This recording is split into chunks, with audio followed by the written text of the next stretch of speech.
Speaking of the heater that we're on, we also hinted at something last week having to do with those champions of everything, Barcelona, potentially starting to show some signs of maybe the slightest of little wobbles. Let's scoot ahead. I want to talk about that one. Zooming out for a second, putting our Champions League glasses back on. Stumble or two from a few of the tournament frontrunners. Like we mentioned, last week we saw Lyon split the points with PSG. We just covered Chelsea dropping points to City. And while they did bounce back this morning, beating Atleti 2-0, Barcelona had a very interesting midweek date against Levante. Routine first half for Barca. Super slick give and go off a short corner that sees Salma Pariuelo initiate to Caroline Graham-Hansen. She gets it right back to Salma, who uncorks a gorgeous strike. Talk about flight of the ball, watching that one hit the back of the net. Oh my God, doesn't get any more beautiful than that. That one left Levante keeper Andrea Tarazona with zero chance of stopping it. Yeah, there was nothing she was going to be able to do. The flight of the ball is so perfectly said by you. It looked like a knuckleball, sort of, but it was just like the most beautiful knuckleball you'd ever see. It's like it didn't feel like there was a ton of spin on it, but it's still curving. I mean, it really looked like a rocket or like a UFO of some kind. And the play coming out of the corner kick, it doesn't look, and you'd think it would be because it's Pariuelo out there running. It doesn't even look that threatening while they're running it at first. It's like, okay, here's a little pass. She's coming around the end. Oh, no! And then it's a goal. It's just like, whoa, wait, what was that? Like, you should probably think, I shouldn't give Salma Pariuelo this much space. But that's a weird angle to fire that kind of shot from. So I don't have a ton of blame for Levante, but maybe close down some of the space. Or maybe mental note for next time when they run that play. You have to protect that. Well, they missed the mental note the second time around because Barcelona tried that same move just before halftime. Salma fires in pretty much the exact same shot. Again, finds the back of the net, but just a second or two prior, our referee blows the halftime whistle, essentially keeping Levante alive in this one. We go into the half 1-0 Barcelona. Shout out to Levante's back four also for keeping Levante alive in this one. Antonia, Nudia Mendoza, 22-year-old Maria Mendez, and 19-year-old Silvia Loris. Great showing from that entire unit. 1-0 at halftime. What are you thinking at this point? Yeah, you're spot on with the defense here. I mean, you need that if you want any prayer against Barcelona. Antonia and Loris on the two wings, I thought were massively important, trying to hold off Barca and getting on the other end of crosses that were getting played in. It wasn't all center backs doing that work. I thought Antonia had a couple spots where she had to intervene on crosses into the box, and she was able to do it expertly, was pretty much always in the right position. When the ref blows the halftime whistle there's that brief moment. It's CGH who gets somewhat dispossessed there. The ball takes only a couple quick bounces to get back to Pariuelo's feet. That felt like a quick whistle to end the half. Am I crazy on this one? I mean, to me, it was no biggie. I mean, the whistle's got to blow at some point. Yeah. It just happened to be less than awesome timing if you're a Barca fan. No real telling what the result of the play would have been. Levante keeper Tarazona, she gives up on the play a little bit too. Yes. At the sound of the whistle. So she's not diving for it and missing it.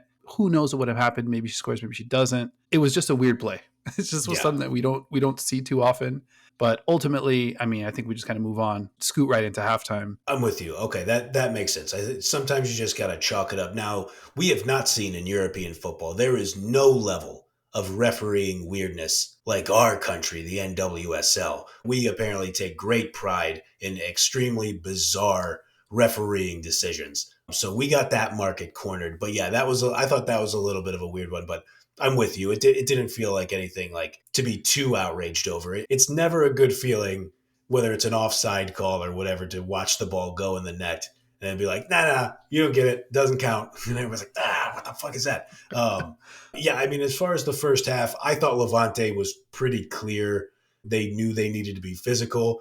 We mentioned Antonia earlier. She just pretty much grabbed Pariuelo within the first 5 minutes, just grabbed her by the shoulders and threw her down. And I was like, okay, you know what? It's hard to begrudge anybody who employs that strategy. Got to do what you got to do. You bring up the offsides too. I mean, I think they were definitely physical and aggressive. Also not afraid of the offsides flag. Mm-hmm. They were gunning. I think they had at least 3 or 4 in the first half. They were just grab it and go. Either way, second half, That's where things got really interesting. Barcelona comes out a lot quicker on the attack in the second half, more runs up the left and right hand sides, more crosses into the box, more legitimate chances created. But again, they weren't able to cash in. Levante still hanging around. 55th minute, Mariona Caldente gives the ball away on a wayward pass. Great ball ahead by Erica Gonzalez. She finds the one, Alba Redondo, World Cup champion, who punishes Barcelona for the error. All tied at 1. Huge moment. You always talk about a team getting mad when they get scored on. What were you thinking when this one goes 1-1? I thought, okay, can you hold on with Barca? I do think about Barca getting genuinely pissed off, almost like you dared to score on us. Like, do you understand like what we're doing here? Like, this is a Barcelona match, almost like incredulous when the other team dares to score a goal against them. And I think about like the quick turnaround that we've seen in these Champions League games. And I don't mean to be fatalistic when I watch some of these games, but I thought, okay, Levante, can you survive the next 15 minutes? Can you not give up this draw in 15 minutes? And then we might be cooking. They stuck with the game plan. There were a lot of times where you could see they were just basically playing 5 at the back and then had their midfielders rushing to help in pretty much every situation they could. When they were able to just kind of hold on and still do some of that aggressive stuff, like you said, like they weren't afraid to get an offside. They knew they wanted that you want to get the ball over the top to Redondo. I thought sticking to that identity was definitely going to help them. But, sometimes you can stick to your identity and still lose to Barcelona. So I wasn't overly optimistic, but I knew Levante was holding their own. It's funny that you mentioned holding on for about 15 minutes because about a minute after the Redondo goal, Kira Walsh gets a really nice look at goal. She puts a solid shot on target that was saved by Tarazona. And I actually wrote in my notes, I bet that this is the only shot that Walsh gets. And I was right. Yeah. One thing that was impossible not to notice, almost no consistency in the Barcelona attack with regard to like who was linking up with whom. So one time it's like CGH to Pina to Patri, then it's Onabatier to Mariona to Vicky Lopez, then it's Aitana to Kira Walsh to Lucy Bronze. And, we often celebrate how dangerous this Barcelona team is, especially with regard to like how many different players can fire in a shot. In this match alone, okay, 9 different players on Barcelona attempted a shot. I mean, amazing. There's some good parts to that, and then I think there's some less good parts to that. To my eye in this one, the only 2 players on the pitch with any kind of chemistry meaning I know where you want to go, I know what you want to do, and you know where I want to go and what I want to do, were Aitan and CGH. Everyone else in this one, for whatever reason, seemed to be just taking a position on the field and kind of ad-libbing from there. So I'd be curious about your opinion on this. Is it possible that without like a singular go-to scorer, like a Shaq in the post, if you will, is it possible that like not having like that big money go-to play and instead having a more diffused attack where you have 6, 7, 8 attacking players that can all be dangerous, is it possible that not having that can be a bad thing, especially like in a nip and tuck game like this, 1-1, 30 minutes to go, you kind of need like your heavy hitter, but you're like, who is your heavy hitter at this point? I think it's a great question. And I think some people use conventional wisdom as like, it's almost like a bad thing now because everybody wants to be like, no, I thought of the new thing. Mm-hmm. But like the reason there is conventional wisdom in football and a lot of sports is because that shit is proven to work. Like we've seen it hundreds and hundreds, dozens of times.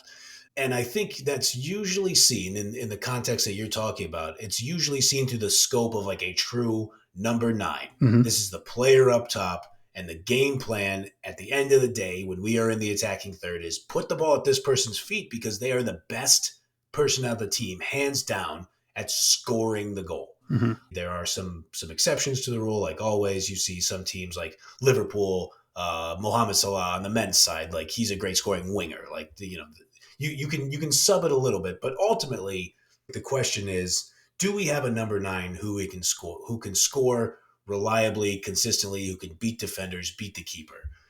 And I will say, obviously, that's a proven formula.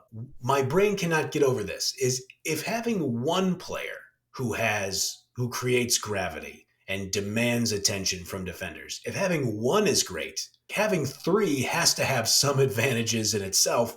And to like what you said about Barca, having 6, 7, or 8 on the field at sometimes, that has to be marginally better in some spots.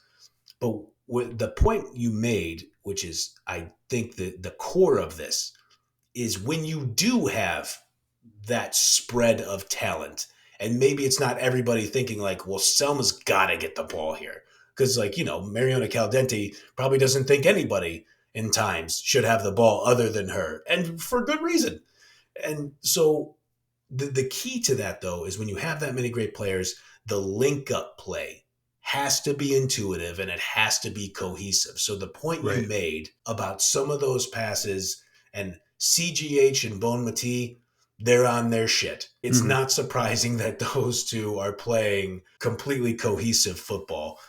If the rest of the squad is not doing that, I'm absolutely open to the possibility that sometimes that can come back to bite you, even when you're a super team like Barcelona. The one addition I'd make to kind of like this observation is you want your players to be able to get in a rhythm, like Kira Walsh, perfect example, world-class footballer. She gets one look at goal. It's about a minute after Redondo scores. And you just knew she wasn't going to have another one. Yeah. You look at like a Chelsea side and it's like, it's going to be Aaron Cuthbert firing. It's Wrighton on one side, Kenrod on the other, Kirby from her Kirby zones, and Myra Ramirez, the head of the snake. And then LJ is a little bit of a wild card. But there is some sort of chemistry in how they attack. Yeah. Barcelona, it's like mix and match, right? You just like throw the Scrabble letters in, shake it up, and see what comes out. And these players are firing and scoring from everywhere. You got Batier up top, and then Pina comes in and she's firing, and Caldente is obviously like it sort of feels like these players are playing their own game. And I think in this one specifically, I really thought this one should have been like the Pariuelo game, because she obviously gets the goal the first half. She gets the almost goal right before halftime. And it wasn't seeing what she was doing that kind of led me to this, but it was really seeing where she was struggling, which is when she gets the ball with her back to the goal and she's got to be a little quicker in a tighter space, and you're just not really taking advantage of who Salma Pariuelo is. Give her space, let her run. She had a great run and goal this morning against Atleti. You got to give her room and space to run, and I think that's a little tougher to do when you're kind of like dinking around in the 18, and now it's like, okay, Batteri's got it. All right, she's going to fire one, and she might not get another chance for 35 minutes, and I think like you miss out on the chance to get these players into a rhythm, to kind of like calibrate their shooting, pick up little things. We talked about Cuthbert versus Keating. Pick up little things that you might be able to say, oh, okay, I got her leaning one way. I see something here, but that's tough to do when you get two shots because you're fucking playing on an all-star team. And I think that one reared its head in this one. I think you're totally right. And the point about Pariuelo is perfect. And, we obviously could not be more in on Pariuelo's stock. Like we've compared her to every great striker that you could compare to. You before me, you were ready to go there weeks earlier than I was, but then IPO baby, it washed over me. I was like, oh yeah, hey, this Google stock might be worth something. And I'm with you. Like, I think it should have been the Pariuelo game. I think that's a great note from you. And she's awesome on the left wing. And this is the player who you comped her to. There are just times where you should just be like, hey, Selma, play 9. We're just going to play like Kylian Mbappe for 40 minutes. And we're just going to try to get the ball out in front of you to run onto in the final third and score. I think that's a miss. Is it a miss? I think that is a tool in the tool belt that you should probably go to, even if you just want to run and be like, hey, this next 15 minutes is Pariuelo time. Dude, I'm glad you brought this up. Didn't have it in my notes, but I'm recalling it from the game. There was probably a dozen times where Pariuelo is gearing up for a run, running parallel to the back line, and she's fucking ready. Yep. And you got players like Batier, and like you got players that could put it anywhere they want it. Exactly. Just give her some fucking chances to like break away, but instead it's just dink, dink, dink. All right, okay. And it's hard to. I'm not picking on any of these Barca players. They're unbelievable. They're all world class, unbelievable players. Yes. But you have the Ferrari. Rev the engine, just fucking, like hit the gas and like see what happens. Because I think it's no coincidence that that's how she scored today. That's kind of how she scored in the Levante match off that give and go off the short corner. She's just got space. And she can move. She's super fast. She's super quick. And she's accurate when you give her a chance. It was really those touches when she has to kind of like operate in a phone booth. If I'm on the Levante side and you see that Barrios in the starting lineup, the one thing that you want her to be doing is getting the ball in a tight space and having to make a decision and make a play from there. That you're playing right into Levante's hands. Yeah. That kind of made it a little tricky. We didn't get the Salma Pariuelo game, but I think we did get the Andrea Tarazona game, who was fucking awesome in this one. Great. Final seconds before the clock strikes 90. Vicky Lopez, another one, otherworldly talent. She's got a point-blank header seconds before the clock strikes 90. Tarazona had a ton of work to do on that strike. She gets a really strong block on it, keeps the match level. After the save, she cracks a really wry smile. Like, yeah, we showed up ready. We showed up ready today. She faced 20 shots total. She was able to save 7 of the 8 that were on target. And she's another one, man. 19 freaking years old. 19 years old staring down that Barcelona attack and didn't flinch in the slightest. That's got to be something. That was pretty impressive. I love that the camera caught that smirk after she made it. Because she was just like, hell yeah, needed that one. Like, I mean, that's got to go a long way for a young person's confidence. Hard to even add to what you said. I mean, you saved 7 of 8 on target against Barcelona at Barcelona, which I think we'll talk more about. I mean, what's a bigger spot for her in her young life? Like, this has got to be way up there. Incredible. Definitely wanted to give her a shout out. Switching back to Barcelona, though, couldn't help but wonder if, Jonatan Giráldez, if he's going to be maybe somewhat of a liability as they head into the Champions League. Didn't really see what the game plan was in this one outside of very Vlatko Andonovski, like, hey, go out, be you. We've got good players. We just be you, and then we're good. Sure. Just didn't really seem like we had a game plan. It's just opportunities and mismatches that I think they just didn't take advantage of. We've talked about this extensively on the show. This Champions League field is loaded. Different matchups are going to necessitate different lineups, different tactical approaches. And if I'm a Barca fan, I think watching this Levante tape, essentially just seeing this team go 90 plus minutes of just your turn, my turn football, might give me a little pause. Shout out to @Neo10555 who dropped us the following question on YouTube. Is Barca starting to show cracks? According to the broadcast, this was the first time Barca has dropped points at home in the league since February 13th, 2019. A whole different decade. Pre-COVID. Yeah, I was going to say, different world. Yeah. I think you already know where I stand on this with regard to the showing of cracks. What say you, Mr. Grand Angle? I think the questions about Giráldez's decisions in this match are justified. Maybe this is just like a pet peeve of mine. Why are we bringing on subs at 86? They barely have any time to get some real run and get into the game. Like, if you're bringing on the cavalry and we're throwing people forward, like, let's do it at 80 minutes. Let's let people get a little bit of fucking cardio out there. I know we've seen it. I know we've seen, like, first touch of the match and they scored. Like, that happens. I'm not disputing that. And maybe this is just something that annoys me, but when I'm playing FIFA, I'm bringing people in at the 80th minute. And I've won several trebles as a manager in FIFA. So, I mean, hey. Smart. I know what I'm talking about. Check the scoreboard. Yeah, exactly. I also handle the post-game press conferences brilliantly in these FIFA games. At any rate, something else I found interesting, and I started down this path looking at FotMob's in-game stats for Bonmati. It was about like the 70th minute when I was like, the announcer's just not saying Aitana a lot. Like, he's just not saying her name a lot.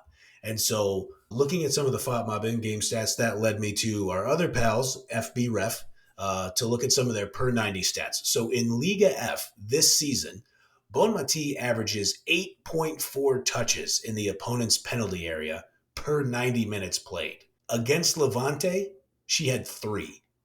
So if part of the strategy is keep Bonmati, and this is a good strategy, it's just easier said than done, keep Bonmati out of the penalty area with the ball. Going back to your point about the link up between her and CGH was fine, but it was kind of disjointed between everybody else. That's an interesting occurrence. I'd be curious. I haven't checked the stats from the match today. I haven't had a chance to watch over here on the West Coast. That match happened a little early. Again, easier said than done. But if your only prayer is to try to disrupt the engine to this thing, which I think we agree is Bonmati and CGH, that is one piece to look at for the Brann battalion and Martin Ho specifically. How can we muck that up as much as possible? Hopefully, in the first tie in a cold weather game where they might be uncomfortable already. I'm glad you bring up Bromati. You reminded me of this when you brought her up. There's a play when a loose ball kind of finds her in a dangerous area, and she's just dying to give somebody a pass behind a defender that's streaking, and she's looking up and nobody's streaking, and she gets pissed. She just kind of slaps her thigh. She's like, "What the fuck are you guys doing?" like nobody, really, not a single player is kind of trying to run and get a gimme of a goal because I'm going to put the ball right in your path and make it super duper easy for you.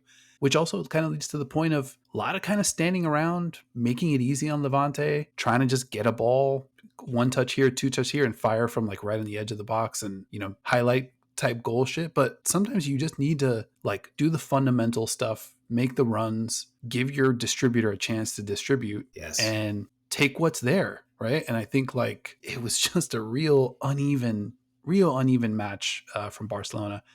As a Brann supporter, though, kind of hopeful.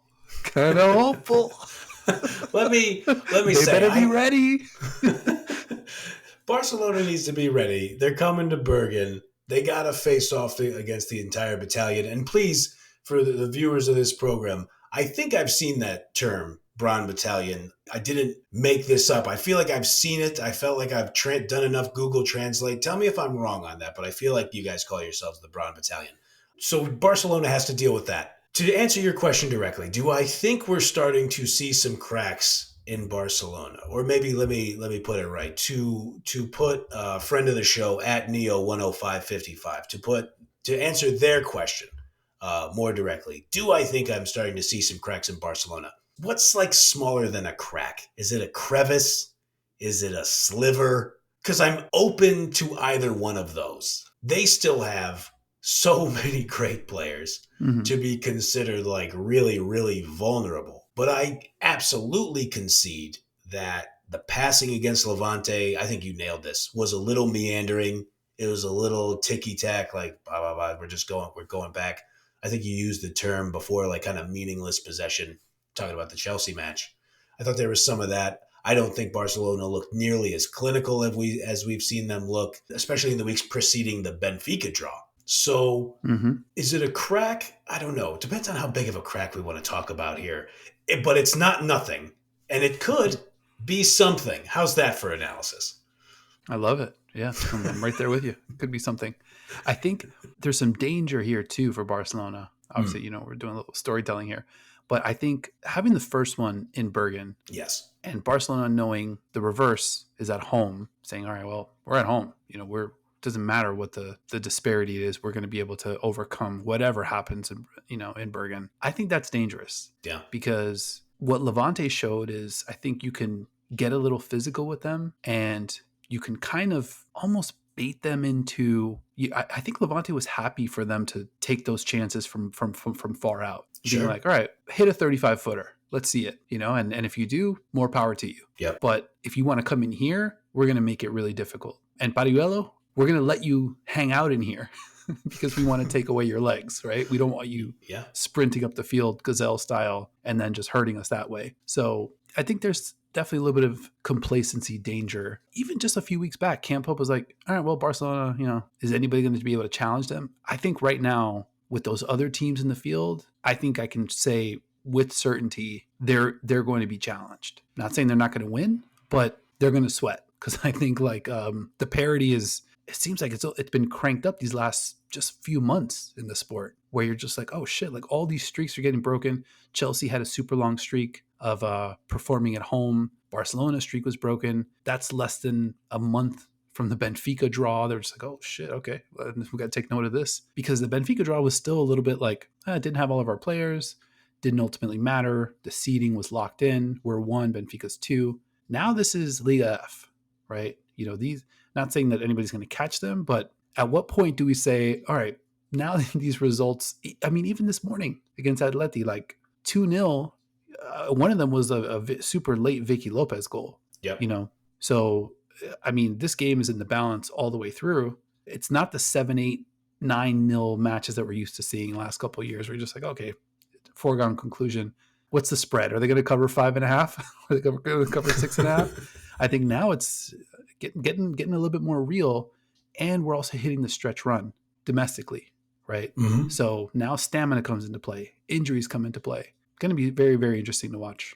Exactly to your point, man. And the announcer mentioned it multiple times, and I thought it was a really interesting point, is that Barca played Levante in the final of the Spanish Super Cup earlier this year. Barca won that match 7-0. Mm-hmm. There are things happening, and we talk about this in the women's game.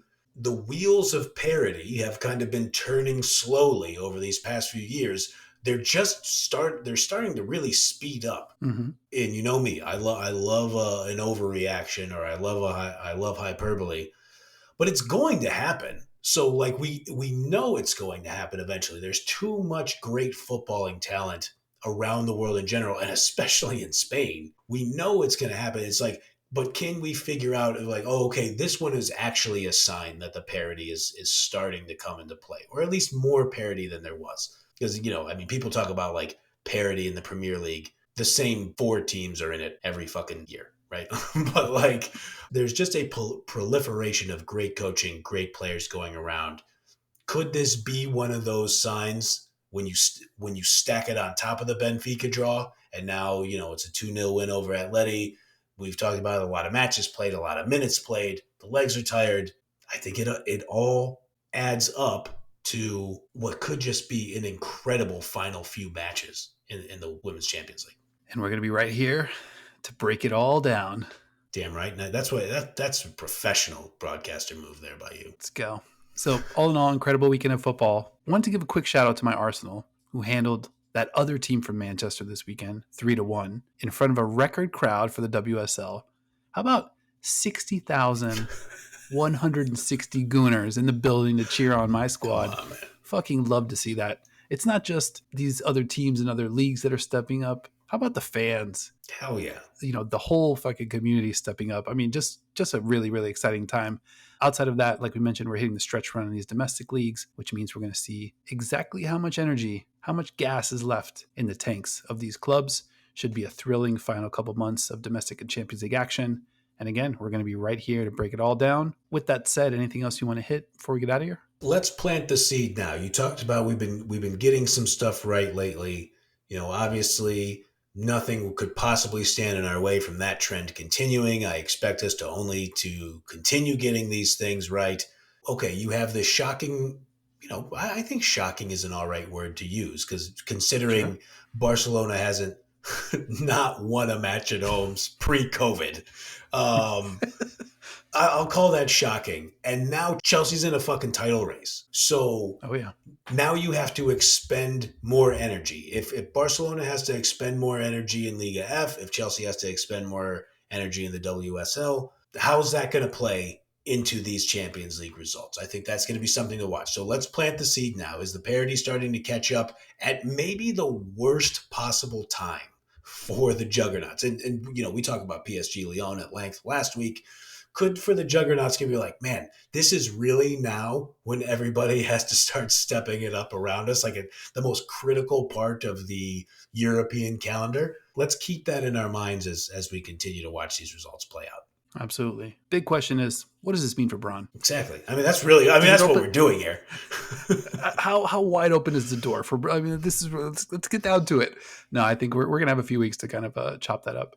All right, man, I think we did it. It's been another episode of Into the Channel. Remember, subscribe, follow us, YouTube, Spotify, Apple Podcasts. Wherever you like to watch or listen is fine with us. Comments, ratings, reviews, always appreciated. We're trying our best to get back to each and every one of you that leaves comments. Trust me, we read them all. We process them all. They play a big part in kind of like what we talk about on the show. So please keep those coming. YouTube, Twitter. It's been great to connect with all of you. Give us a follow as well at ITC_pod on X, at Into the Channel Pod on Threads. Big thanks to you for watching, listening, and being part of our small but growing Into the Channel community. We're thrilled to have you hanging out with us. And big thank you to my co-hosts for always staying ready, never a wobble, the Sharita Spitza of women's football podcasting. Mr. Grand Angle, I appreciate you, man. Buddy, I'm not sure I deserve praise that high. I appreciate it. I'm honored by the comparison to Spitza. And yeah, to the folks enjoying the program with us, we appreciate you guys. Dino mentioned his Gooners filling out the fucking Emirates for a match against those Red Devils. I think we've enjoyed kind of forming the community here. We're going to be, once the calendar allows, we'll get some travel in. I want to start going to some of these matches ourselves. We'll be out there. Everybody keep packing the stadiums. We're going to make sure we're watching our local teams, doing our deal over here. The sport it's a fucking rocket ship right now. So let's just keep it pushing, I think. Absolutely. And again, we appreciate you all for rocking with us. All right, man. I will talk to you next week when there will be more football to cover.